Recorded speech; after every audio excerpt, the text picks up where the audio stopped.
Let's fill out the Illinois cat bill of sale together, so both sides walk away with clear, dated proof of the sale and the cat's details. Start at the top with the date of sale. Then the seller's details, in our example that's Anna Baker, with her address, phone, and email. Then the buyer's, Ben Carter, with the same. 2 quick habits.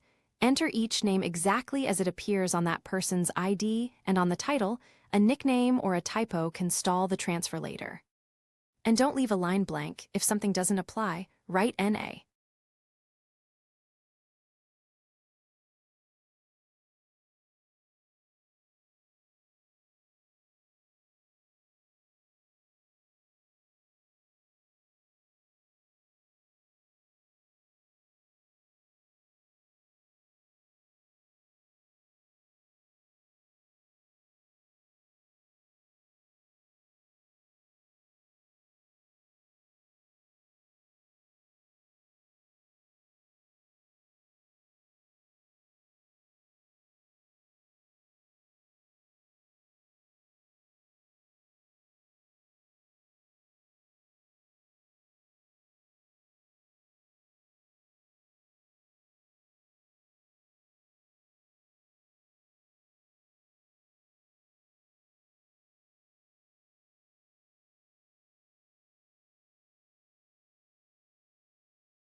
Next, describe the cat.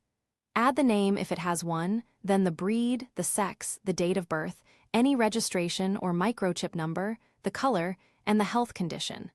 Specifics make a stronger record of exactly which animal changed hands.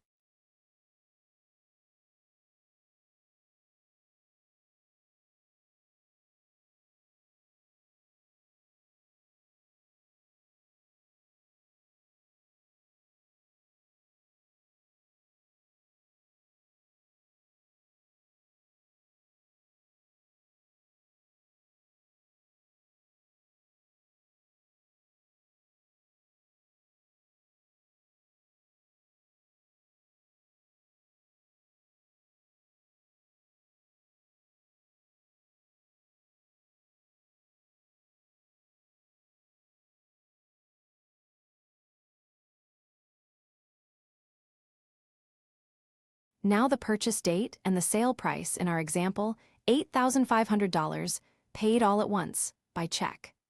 Write the real price. A figure that does not match what actually changed hands leaves the buyer with weaker proof and can raise questions later.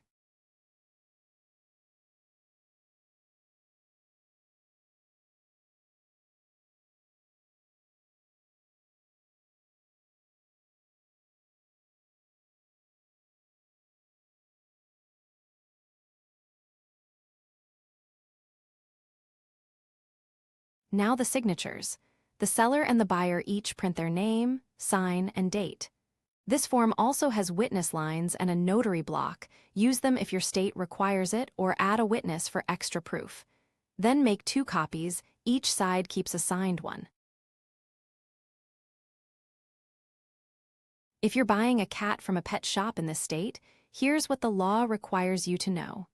First, the pet shop operator must provide you with a disclosure about the cat being offered for sale.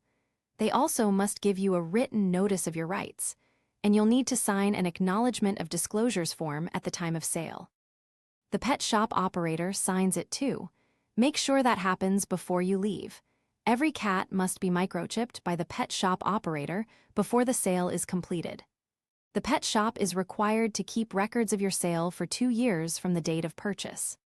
Now, if your cat gets sick or is found to have a problem after you bring them home, here's what to know. For illness, you have 21 days from the date of sale to act. Remember, this is general information, not legal or tax advice.